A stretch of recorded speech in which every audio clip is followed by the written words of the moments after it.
All right. We're going to link all these together here.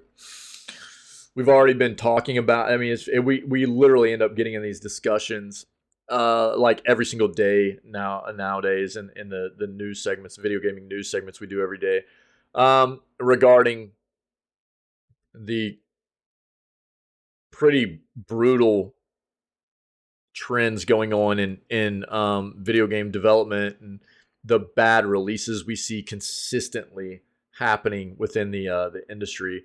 And we saw this. We obviously we have this article here. Major publishers report AAA games can cost over $1 billion to make, and I think that makes it even more concerning when you take into account that we've just got game after game after game after game after game coming out from AAA developers that are absolute trash on certain platforms, quite often PC. It seems like there's a huge disregard for any kind of quality, optimized, polished product from a lot of these developers to be pushed out onto a PC platform anymore when they're just so locked into making sure it's okay on console. It's not always the case, but it does seem like that's a more popular way for a lot of these AAA developers to be addressing their releases, and it's really really gross. Um, so we're gonna talk about this, the budget that some of these games are having, and then we're gonna segue it into how bad this Jedi Survivor game is right now on PC. Okay, which released like 2 days ago at this point. So major publishers report AAA games can cost over $1 billion to make. Games like Call of Duty and Grand Theft Auto already require over $250 million in development costs alone. We also saw where a game like Forspoken apparently had over a $100 million budget, right? And that game was a pretty big bust, um, to the point of, oh God, what was the name of that developer, dude? That is no longer a developer now. Um, Luminous, is that who it was? Not Illuminous, it was Luminous. Luminous Productions, which was a subsidiary of Sony, and Sony has now devoured them or absorbed them, however you want to refer to it. Sony basically went, "Yo, your game was trash, and now you're nothing." It was a development studio underneath Sony, and Sony basically just absorbed them. It was like, you're no longer your own standalone studio. You're now part of just Sony development. So it's crazy, man. It's crazy to see like these games that have these insane budgets that are just terrible. And it's not. I mean, it's. I think quite often a culmination of things. It's not always just bad performance either. It's like subpar performance and really just subpar content quite often too. Bad writing, cringy like dialogue and just not fun content really. It's lackluster content in the game that feels starts feeling repetitive and not fun.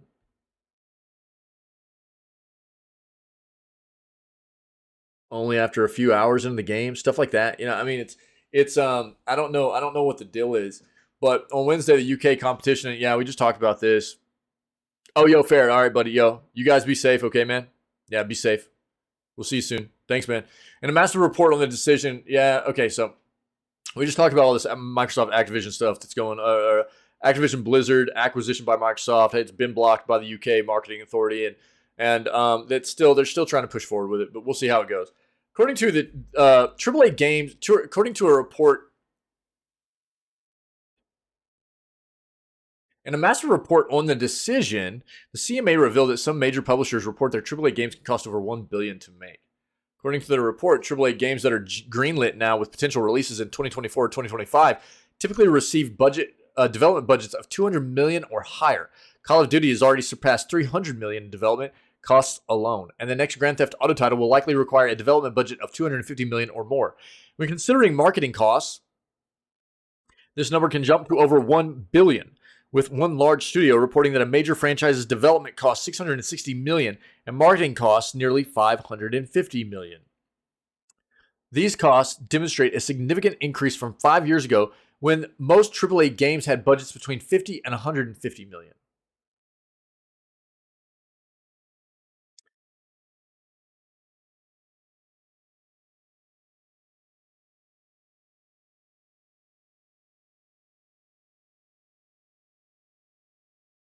The CMA's ruling, citing a report by Market Intelligence Group, IDG, also revealed details about the increasing development demands for new Call of Duty titles. We have to make so much content for Call of Duty that we can't even lean on one lead studio anymore. Activision was quoted as saying in the report, now we need almost 1.5 lead studios for each annual Call of Duty. That kind of bandwidth pressure is forcing us to use outsourcers more and more. I don't see that changing anytime soon.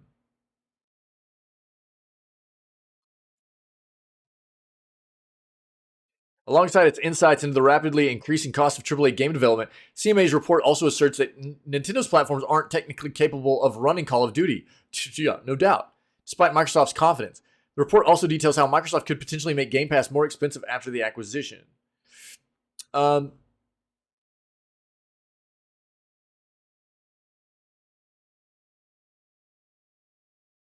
so,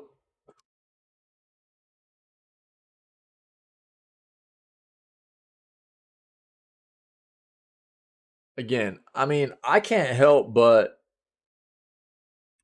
focus down on the fact here that you're talking about, even these numbers are large, in my opinion. But I mean, I guarantee you, if you go take a look at, like, if you were to ask an indie developer, they would go, "Oh my god, I'd give anything," you know. And then you take a look at those numbers right there, 660 million for the development of a game alone, and then 550 million on the marketing. This is where I think we've gotten to a point in a lot of these, and we talk about this a lot. The marketing hype behind games is gross quite often. Yeah. Because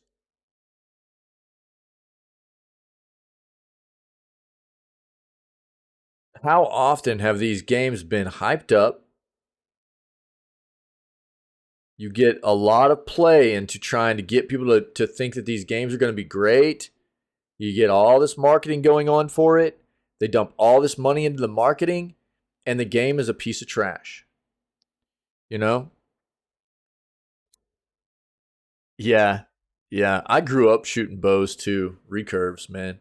Um, yeah, it's cool that ferret's got a kid that's into archery and stuff. It's really neat. Um, I just this is really really concerning, man. And I mean, obviously, we're talking about, like, Call of Duty is one of, if not the biggest game in the industry, right? Done bows a few times. Love it. Yeah, bows are cool, dude. Yeah, there's a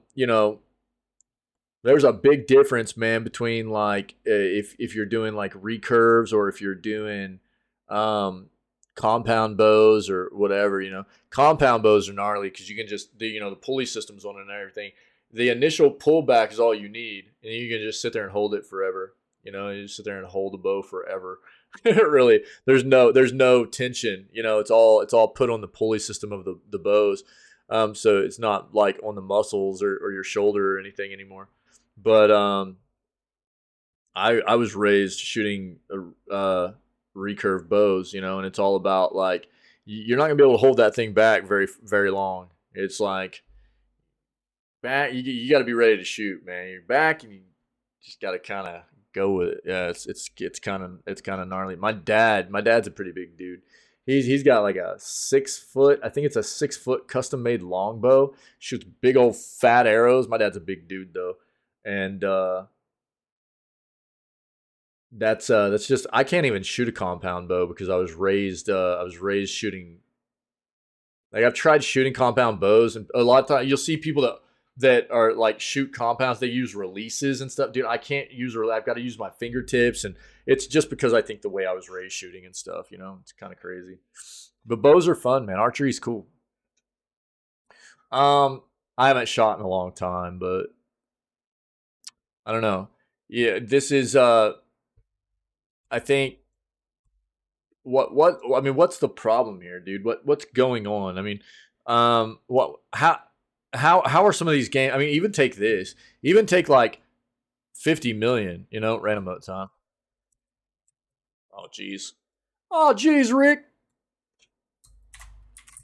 Nice. Nice mithril. Guile sick. Take even the low side of that 50 mil, I mean, whatever. That's not pocket change, dude. That's a big old chunk of money right there. Um or average that out, I guess. Take like 100 mil. Take 100 mil on a game budget. Say that half of that, right? Half of that's marketing. So 50 mil marketing, 50 mil for development, $50 million for development of a game. That's a lot of money, dude. That's a lot of money. And then you get these games that are coming out. And I mean, look, I'm gonna do it again. I'm gonna bring it up right now. Let's go. Let's start showing some of this. Bro, what I could do with a mill. give me 100,000, dog. You know what I'm saying? Never changes. There can be new potholes and even more. So I mean, you want to talk about like the most recent example, right? I wonder what the budget was for this to be rated at not even 50% positive on PC at almost 6,700 reviews at this point, because it's a hot bag of crap, or Wolong. You know what I mean? Wolong, terrible, 47%. All kinds of Tecmo, you know what I mean? All kinds of issues, all kinds of performance issues. Or Wild Hearts, dude. Wild Hearts, flipping over 8,000 reviews at this point, less than 50% positive. Tecmo again, publisher EA. These are big companies, dude. These are big companies. And it's constant, man. It's constant. It just keeps happening.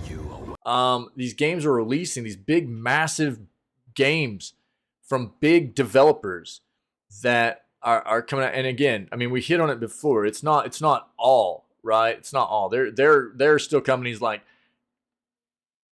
in the AAA space that are doing a pretty decent job of rolling out quality content. But what is going on where these games, and most of the time, the reason they're getting crushed in reviews and everything is because of performance. These games are not being developed well. It's not usually the content in the games. It's because they play like crap. There's frame rate issues, there's stuttering issues, they're buggy, they crash all the time. There's this really, really, really bad trend right now of these games just being terrible releases. But you know what I mean? Developers feel like we needed to raise the price to $70, right? Even though there's all these other monetization things going on in the industry, because they need big budgets for these games that are trash on release. It's not adding up, man. It's not adding up. Why do you need more money for bigger budgets for your games if all you're doing is setting a pile of crap in my lap? That doesn't add up. And again, one of the things I hit on the other day is you talk about, and look, Elden Ring was trash on PC. Hogwarts Legacy was trash on PC. But you talk about games that have names associated with them, like From Software, anything that's a Soulsborne game, Star Wars, anything that has to do with like something like Harry Potter or Hogwarts or whatever, they make money on it. even if it's a piece of trash, really, they make money on it because so many people buy it. And I think it's really, really setting up a bad situation in the gaming industry right now, where developers are getting away with making money still on these really, really subpar products. We're paying for a product that is of terrible quality. Terrible quality. And Mithril, even if that's the fact, look, I've stated this, and I'll keep reiterating this. Developers have got to quit, in my opinion. Developers have got to quit looking at connectivity in the gaming industry as a crutch. It's not a flipping crutch. It's a very useful tool. It's a great utility. It's a fantastic tool. But they're using it as a crutch to go, just push it out. Just push it out. We'll try to fix it after the fact. It's got to stop. It's still not fair to make people pay for a game, and who knows if they even end up fixing it all the way after the fact. Square Enix isn't good at it, I'll tell you that. So I have had to reiterate my feelings on that sentiment a lot. I think a lot of these developers that have shown that they're really, really, really bad about releasing games, and people go, well, hopefully they'll get it patched. These developers need to get back into the mindset of the way games used to have to be released before the prominence and the widespread availability of the internet and connectivity. They need to get back into the mindset of going, this game needs to feel as good as it possibly can before we push it out. And then, luckily, we've got connectivity and we've got the internet, you know what I mean, that we can address unforeseen issues. We can add new content to the game after the fact. It's a very, very useful tool. It's a great utility for developers to have for games, but it is not a flipping crutch. And that's what most of these developers that we see pushing out these games like this, I can only assume that's the way they look at it. They just want to lean on it. They know these games aren't ready. You cannot tell me that they think these games are going to be received well.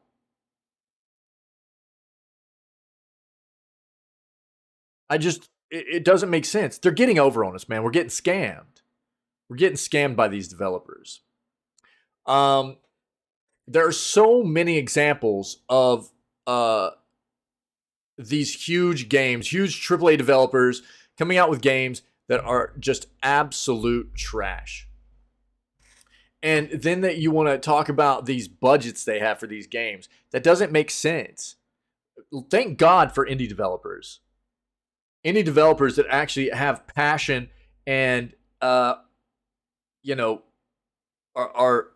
really concerned with the quality of their products and wanting people to experience a vision of what they're trying to bring to the table,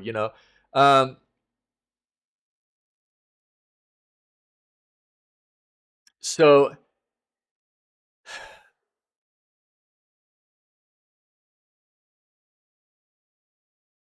the big companies, and I don't want to get into like the ins and outs of, I know there are competent individuals that work for these big companies, but overall, what's culminating to bring these products to us in a bad state, I don't know. I think it's going to be maybe different for these different developers and whatever.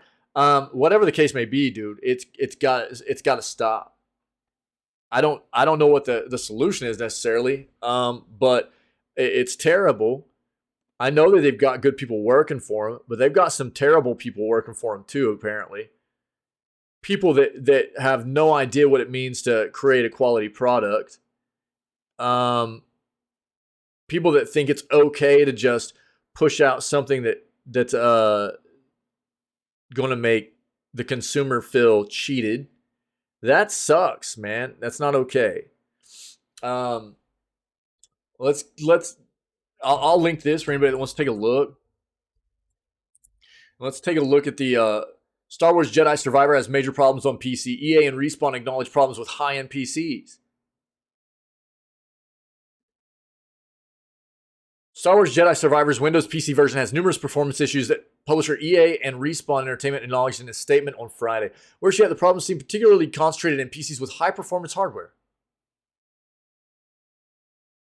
Players using cutting-edge multi-threaded chipsets designed for Windows 11 were encountering problems on Windows 10, developers said in a statement released on Twitter. While there is no single comprehensive solution for PC performance, the team has been working on fixes we believe will improve performance across a spectrum of configurations. Statement added, we're committed to fixing these issues as soon as possible, but each patch requires significant testing to ensure we don't introduce new problems. Bro.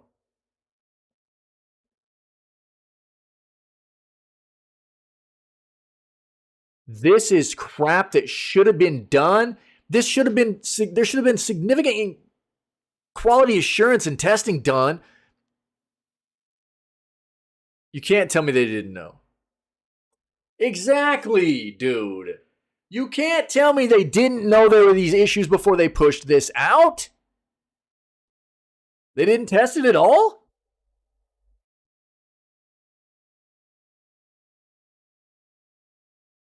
You can't tell me you... I don't believe it, dude.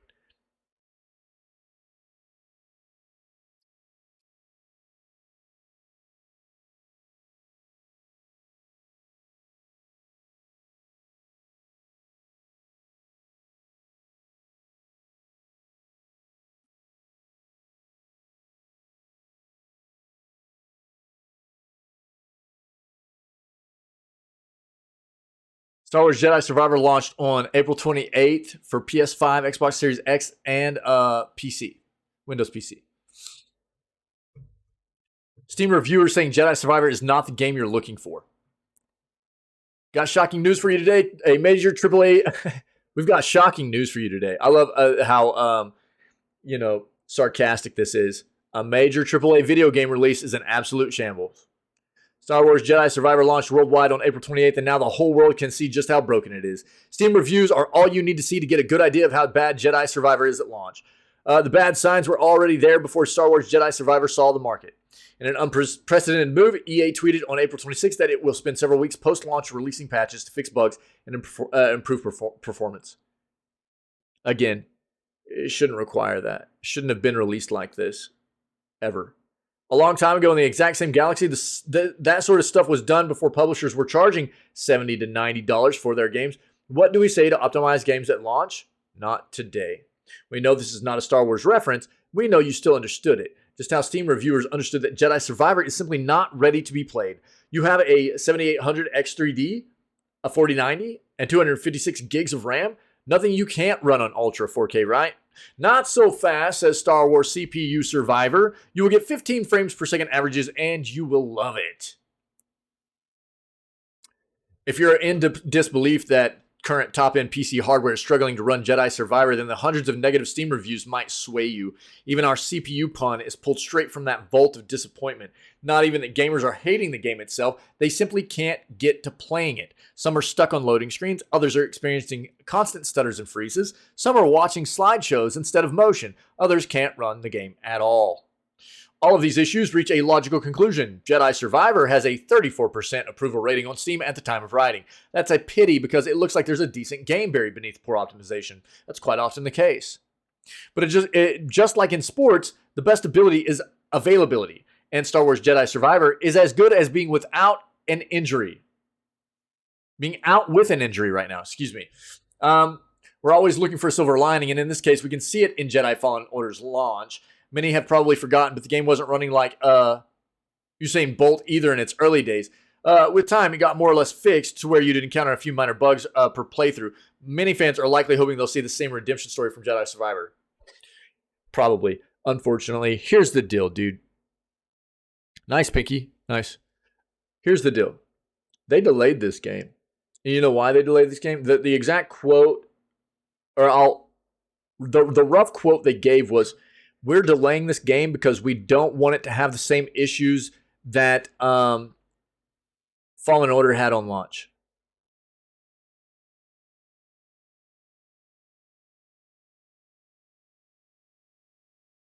And here we are. And again, it's not fair, dude. It's not fair to go, well, they're planning on patching it, and it shouldn't have been released like this. Not even close. No, I don't think any of us expect games to be flawless, bug free, anything like that. There's always going to be unforeseen issues, especially on the PC side of things. You're not running with static hardware. Everybody's got weird, different configurations, mashup of different kinds of hardware and stuff. There's always going to be unforeseen things. That's what's so nice about the utility and the tool of connectivity being a thing, pushing out patches and stuff. It's not a crutch, dude. It's not a crutch. This is terrible. It's gross. And I'm so tired of this crap. I don't know. I guess I'll quit ranting for today. It's such a turnoff, dude. To like, I always want games to be good. I always want games to be good, and I always end up saying this too. It's like, but that unfortunately is just not the reality that we live in. And it seems more often than not we're disappointed in game releases than we are like. It's like whenever a game releases and it's in a really good state, we're like, oh man, dude, this is insane. Like, wow, what a breath of fresh air. This game actually feels great. As opposed to us being surprised when a game doesn't feel good, you know? Unique, it works, exactly. When it should be the other way around. It should be like, oh my god, dude, this game's terrible. And that being a surprise, it's like, oh, well, here it happened again. Here we go again. Another terrible release. This is the world we live in. Over and over and over and over again, man.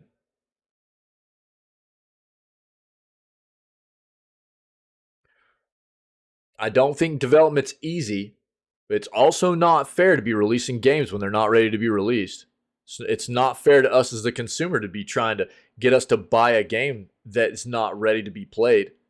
If you can't enjoy the content because the game plays like crap, that's not fair. That's not our fault. We shouldn't suffer for that because you wanted to go spend $500 million on a budget and you can't get your game right. That's not our fault as the consumer. That's your fault as a business. Get your crap together, you know? But part of the issue behind a lot of this too is that they're still making money. These big developers are still making a lot of money off of people. And until they quit making money, this is not going to stop, guys.